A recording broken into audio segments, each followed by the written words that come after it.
आमचं जे आध्यात्मिक जीवन आहे ही तात्पुरती गंमत झाली, परंतु आमचं जीवन हे नेहमी सत्यावर आधारलेलं पाहिजे. आमचं बोलणं, आमचं वागणं, आमच्या जीवनातील प्रत्येक गोष्टी ह्या सत्यावरती आधारलेल्या पाहिजेत. प्रभू येशू ख्रिस्त मार्ग, सत्य आणि जीवन आहे, आणि ते जीवन ख्रिस्ताच्या ठायी तुम्हाला आणि मला प्राप्त झालेलं आहे. ते जीवन परमेश्वराने तुम्हाला आणि मला दिलंय, आणि त्या जीवनाच्या द्वारे आम्ही सगळे आशीर्वादित आहोत. किती लोक आमेन म्हणणार आहेत? हालेलुया. मी लास्ट टाइम होतो तेव्हा आवाज खूप वरती होता आहे लोकांचा. हालेलुया. आज माहीत नाही का गारटलेत, पण तुमचा आवाज हळूहळू वाढेल. माझं चॅलेंज आहे तुम्हाला. हालेलुया. मोठ्या आवाजात हालेलुया. बघा, बायबलमध्ये ना काही घटना दिलेल्या आहेत, काही गोष्टी आपल्याला बायबलमधून पाहायला मिळतात. उत्पत्ती याचा 45वा अध्याय आणि 25 ते 28 वचनामध्ये एक सिच्युएशन आहे, एक घटना आहे. या ठिकाणी योसेफ जो आहे, याकोबाचा लाडका मुलगा आहे. याकोबाचा इस्रायल झाला, त्याला 12 लेकरं आहेत, आणि त्या 12 लेकरांपैकी आवडती पत्नी आणि त्या आवडत्या पत्नीचा एक मुलगा, आणि ज्याचं नाव होतं योसेफ. त्याचा बापाचा लाडका होता. बापाने त्याला एक झगा दिला होता, सुंदर. बाकीच्या कोणाला दिला नाही, फक्त योसेफाला दिला. योसेफ स्वप्नदर्शी होता. योसेफ आपल्या बापाचा लाडका होता. योसेफाशी देव बोलत असे. योसेफावरती देवाची कृपादृष्टी होती. तो बापाचा लाडका होता, स्वर्गीय बापाचा पण लाडका होता. त्याच्या ठाई सत्य होता, आणि तो अगदी बापाच्या जवळचा होता, कारण बाकीची जी भावंड चुका करतायत तो बापाला येऊन सांगायचा. बापाच्या अगदी जवळचा असल्या कारणाने त्याच्यावरती बापाचं विशेष प्रेम होतं.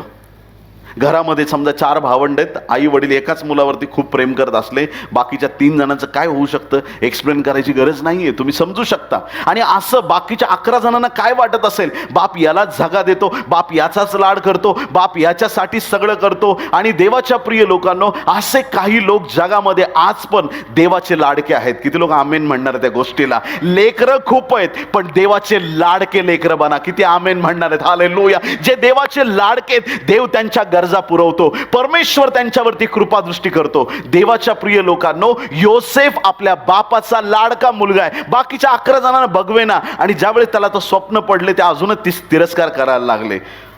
11 पेंड्या नमन करतायत, ते तारे आणि ते सगळं स्वप्न, सगळे द्वेष करायला लागले. बाकीच्या मग एक दिवस असा आला, 11 भावांनी योसेफाला खड्ड्यात टाकलं, आणि खड्ड्यात टाकल्यानंतर काही वेळानंतर जे मिद्यानी व्यापारी होते त्यांना 20 रुपयाला विकून टाकलं. रौबेनला तर माहीत पण नव्हतं. आला तो तर एकदम शॉक झाला, भावांनी काय केलं. आणि मग नंतर त्यांनी काय केलं की त्या योसेफाला विकून टाकल्याच्या नंतर योसेफ मिसरमध्ये गेला. हालेलुया.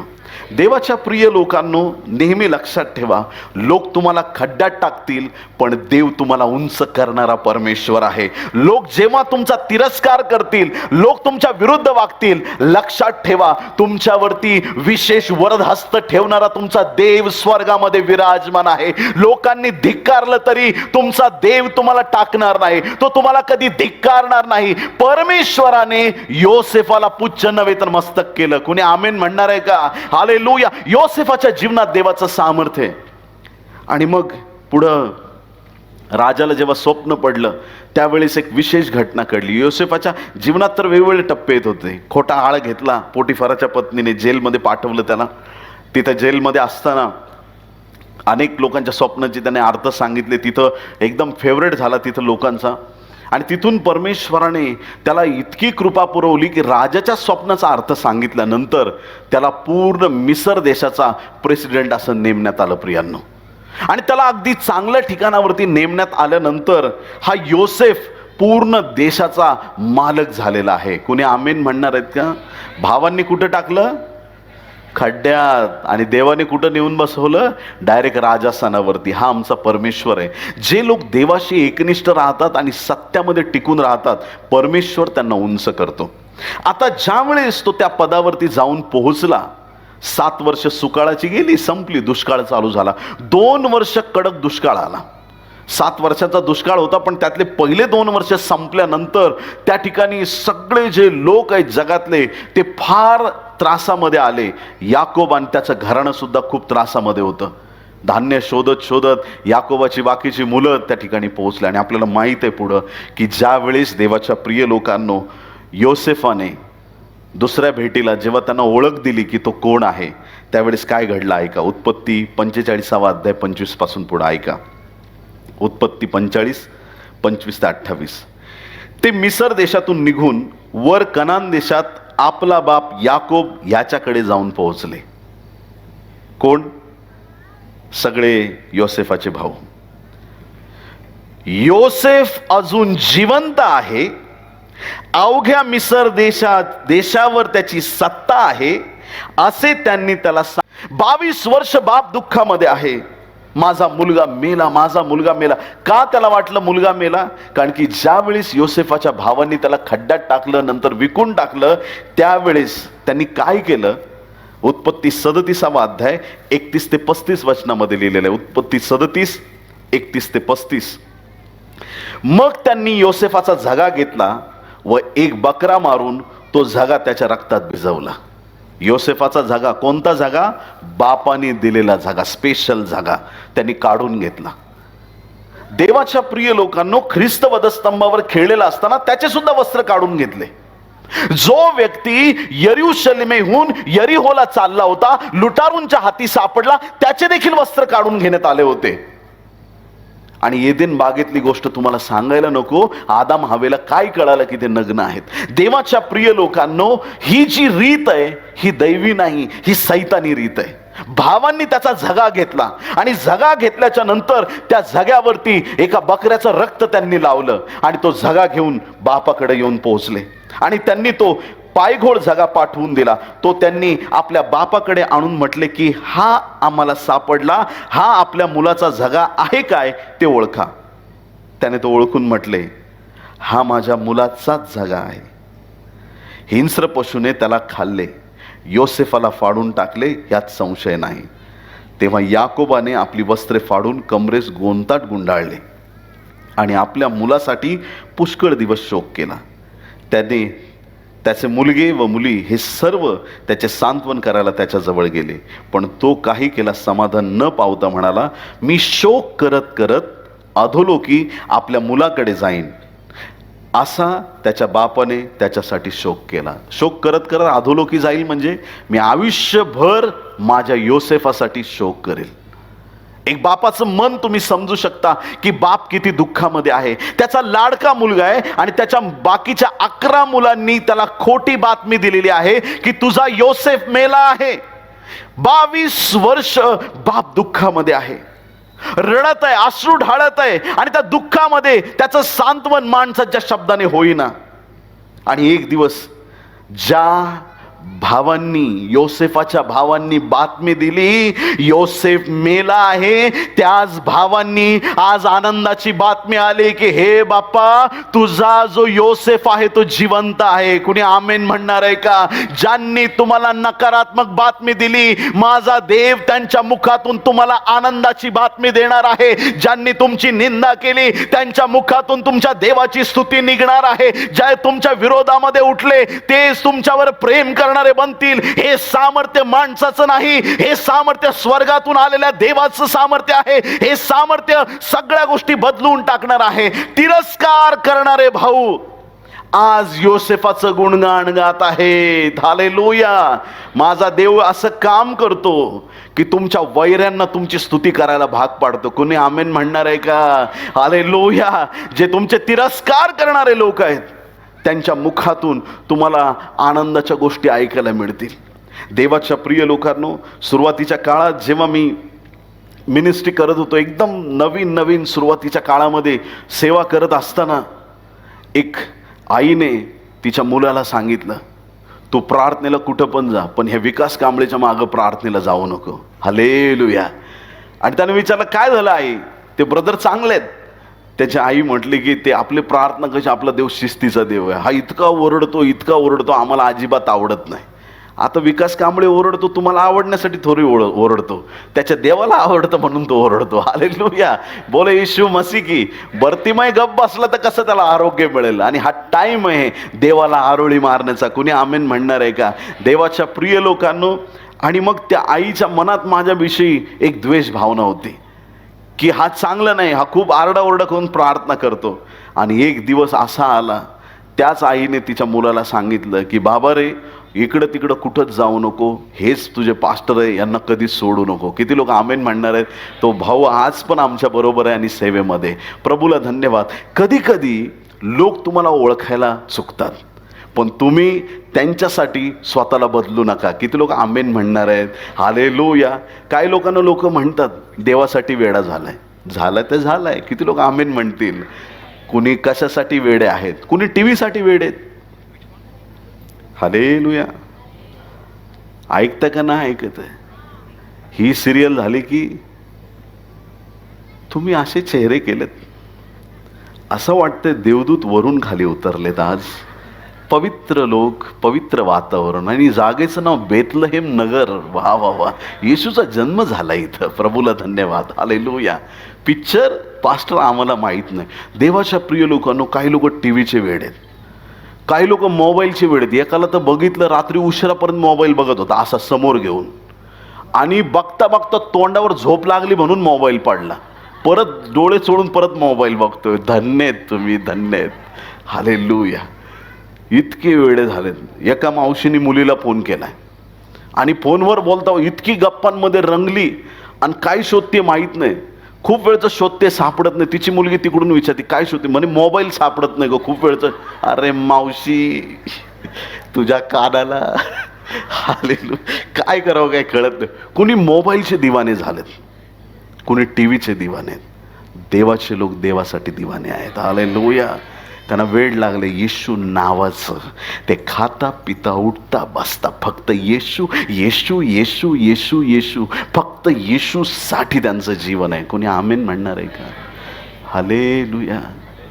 बोले येशू मसीह की आमेन. हालेलुया.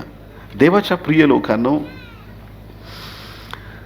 ज्यावेळेस योसेफाला भावांनी विकलं, फक्त 17 वर्षांचा होता. ज्या दिवशी तो फारो पुढे जाऊन उभा राहिला ना, त्या दिवशी तो 30 वर्षांचा होता. आणि ज्यावेळेस तो आपल्या बापाकडे परत आला, म्हणजे बाप त्याला भेटला, परत कनेक्ट झाले, ते पूर्ण परिवाराशी जोडला गेला, त्यावेळी तो 39 वर्षाचा होता. देवाच्या प्रिय लोकांनो, 22 वर्ष बापापासून दूर आहे, आणि 22 वर्ष बाप रडतोय त्याच्या मुलासाठी. 22 वर्ष याकोब दुःखात आहे योसेफासाठी. पण ज्यावेळेस भावांनी येऊन सांगितलं योसेफाच्या, याकोबाला, योसेफ अजून जिवंत आहे. सगळ्यांनी म्हणा योसेफ, योसेफ अजून जिवंत आहे. हालेलुया. एवढंच बोलले नाही, अवघ्या मिसर देशावर त्याची सत्ता आहे. अख्खा देश, ज्याला आम्ही खड्ड्यात टाकलं, त्याच्या हातात देवाने अख्खा देश दिलेला आहे. बायबल सांगतं तेव्हा याकोबाचे भान हरपले आणि त्याला विश्वास बसेना. इतका त्याला हर्ष झाला, त्याला विश्वास बसेना. मग योसेफाने त्यांना सांगितले होते ते सर्व त्यांनी त्याला निवेदन केले, आणि त्याचा बाप याकोब याने त्याला नेण्यासाठी योसेफाने पाठवलेल्या गाड्या पाहिल्या. तेव्हा त्याच्या जीवात जीव आला. कुणी आमेन म्हणणार आहे का? रिवायवल हा शब्द पहिल्यांदा बायबलमध्ये इथं आला आहे की त्याचं हार्ट रिवाईव्ह झालं जेव्हा त्याने बघितलं. काय बघितलं? त्याने बघितलं, त्याने ऐकलं मुलगा जिवंत आहे. पण पुरावा काय? ज्यावेळी त्याच्या डोळ्यांनी त्या गाड्या बघितल्या, आणि त्या सगळ्या बैलगाड्या आणून तिथं उभ्या केल्या असतील रांगेत, सगळ्या त्या गाड्या त्यांनी बघितल्या आपल्या बापाला घेण्यासाठी ज्या योसेफाने पाठवल्यात. मिसरच्या गाड्या ज्यावेळेस बघितल्या, तिकडून आलेल्या गाड्या त्यांनी बघितल्या, त्याच्या जीवात जीव आला. किती लोक आमेन म्हणणार आहेत? हालेलुया. त्याला प्रूफ मिळाला, माझा मुलगा जिवंत आहे. हालेलुया. आणि इस्रायल म्हणाला, पुरे झाले, माझा मुलगा योसेफ अद्यापि जिवंत आहे, मी मरणापूर्वी त्याला जाऊन पाहीन. हालेलुया. त्याने निर्णय घेतला की मी जाऊन त्याला पाहीन. देवाच्या प्रिय निवडलेल्या लोकांनो, योसेफ जिवंत आहे. बापाने ऐकलं, बापाने त्या गाड्या बघितल्या आणि त्याच्या जीवात जीव आला, त्याला पुरावा मिळाला त्याचा मुलगा जिवंत, आणि पुढे जाऊन तो आपल्या मुलाला तो भेटायला गेला. देवाच्या प्रिय लोकांनो, 2 टायमिंग आहेत वेगळे वेगळे. एक आधीचा टायमिंग आहे की ज्या टायमिंगमध्ये बाकीच्या भावांनी एक झगा आणून बापाच्या हातात दिला, आणि तो झगा बापाच्या हातात दिल्याच्या नंतर बाप तो झगा घेऊन रडतोय, माझा मुलगा मेला. दुसरा एक टायमिंग आहे, त्या टायमिंग मध्ये तेच मुलं दुसरा प्रूफ आणून देत आहेत की तुझा योसेफ मेलेला नाही, तुझा योसेफ जिवंत आहे. त्याचा पुरावा म्हणून ह्या गाड्या बघ ज्या योसेफाने पाठवलेल्या आहेत. योसेफाचा झगा एकीकडे आहे, योसेफाच्या गाड्या एकीकडे आहेत. एकीकडे योसेफ मेलाय हे त्यांना सांगायचंय, दुसरीकडे योसेफ जिवंत आहे हे त्यांना सांगायचंय. देवाच्या प्रिय लोकांनो, असत्य तुम्हाला कधीच हरवू शकत नाही. जेव्हा देव तुमच्या बरोबर आहे, परमेश्वर परिस्थिती बदलल्याशिवाय राहत नाही. हालेलुया. परमेश्वराने परिस्थिती बदलून टाकली. ज्या योसेफाला रडावं लागलं, परमेश्वराने त्याच योसेफाला आनंदी केलं. ज्या लोकांकडून तो दुःखी झाला, त्याच लोकांच्या मुखातून देवाचं गौरव झालं आणि योसेफ आनंदी झाला. देवाच्या प्रिय लोकांनो, तुम्ही ज्या परिस्थितीत आज आहात तिथंच परमेश्वर तुम्हाला आनंदी करणार आहे. हा संदेश एखाद्या हॉस्पिटलच्या मुर्दा घरात दिला असता ना, मुर्दे उठून डायरेक्ट बल्ले बल्ले केलं असतं. बोल काय बोलतोय हा माणूस, हा देवाचं सामर्थ्य वाहत आहे. हालेलुया. मुर्दे नाचले असते. आणि इकडे चाललंय आमेन, हालेलुया, बोले येशू मसीह की. जेव्हा ना कधी कधी असं होतं, एखाद्याला प्रॉफेसी येते, असं देवबाप डायरेक्ट सांगतो तुझ्या जीवनात असं घडणार आहे, तुझ्या जीवनात तसं घडणार आहे. आणि देव ते बोलत असताना ना तो असं दाखवतो जसं काही त्याला गरजच नाही. ओके, हां, अरे माणूस का रेड आहे, काय लावलंय. आणि तिकडं कोपऱ्यात बसलेलं कोणीतरी म्हणतं, येस लॉर्ड, हे मी स्वीकारतो. कोणीतरी तिकडं ओरडून म्हणतं, प्रभू हे आशीर्वाद मी घेतो. आशीर्वाद आलेत ह्याच्यासाठी, दुसरंच घेऊन निघून गेला. ऐकताय का तुम्ही चर्च? आमेन म्हणायची संधी घालवू नका. जेव्हा एखादा आशीर्वाद तुमच्या जीवनावरती बोलला जातो, तुम्ही फक्त त्या आशीर्वादात उभे राहिल्यामुळे ना, आमेन म्हणून स्वीकारल्यामुळे त्या आशीर्वाद तुमच्या जीवनाकडे यायला सुरुवात होते. प्रभू आज रात्री तुमचं दुःख आनंदात बदलणार आहे. योसेफाने वाट बघितली, योसेफाने वाट बघितली प्रभूची, आणि त्याच्या दुःखित मनाला परमेश्वराने आनंदी केलं. बाप इकडं दुःख करत असताना मुलाला देव तिकडं उंच करत होता. हालेलुया. बापाला दिसत नाही तिकडं काय चाललंय. कितीतरी वेळा आम्हाला दिसत नाही देव आमच्यासाठी तिकडं काय करतोय. योसेफ म्हणजे फक्त मुलगा मिळाला असं समजू नका. याकोबाला नुसता मुलगा मिळाला असं नाही, दुष्काळाच्या दरम्यान त्याची भाजी भाकरी, त्याचं जेवण मिळालं त्याला. जिथं जगात दुष्काळ असेल, आता इथून पुढे योसेफ मिळाला म्हणजे बरकत मिळाली.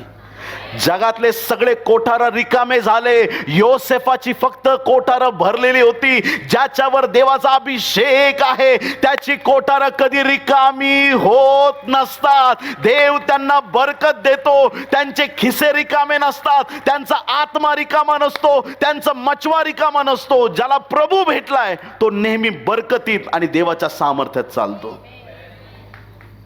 एलियाच्या काळात दुष्काळ होता, खरंच होता. काही लोकांना गॅरंटी नाही, खरंच होतं. मी सांगतो तुम्हाला, मी बायबल वाचलंय. हालेलुया. दुष्काळ होता, असला भयंकर दुष्काळ. श्रीमंत लोक उपाशी मरत असतील. 3.5 वर्ष पाऊस नाही, काही जोक नाही. पण दुष्काळ कोणासाठी? जगासाठी. एलियासाठी दुष्काळ नाही. किती लोक आमेन म्हणणार आहे? एलियासाठी दुष्काळ नाही, दुष्काळ जगासाठी आहे. या दिवसात पण खूप लोक नाराज आहेत. हे महाग झालं, ते महाग झालं, याची किंमत तुम्ही का काळजी करता? तुम्हाला सांभाळणारा तुमचा स्वर्गीय देव आहे. हालेलुया. जगात महागाई वाढली तरी मी तुम्हाला चॅलेंज देतो, तुमचा देव तुम्हाला उपाशी मरू देणार नाही. तो तुमच्या गरजा पूर्ण करणारा देव आहे. तो तुमच्यावर कृपादृष्टी करणारा देव आहे. त्याच्यामुळं नेहमी रडत बसू नका. हे असं झालं, ते तसं झालं, हे सरकार असं आहे, ते सरकार हे चांगले, ते वाईट. लोकांच्या बद्दल बोलण्यापेक्षा तो वेळ प्रार्थनेमध्ये घालवा. स्वर्गीचा देव तुमच्या गरजा पूर्ण करेल. हालेलुया. देवाच्या प्रिय लोकांनो, खोट्या बातमीने याकोब रडत राहिला, खऱ्या बातमीने तो प्रफुल्लित झाला.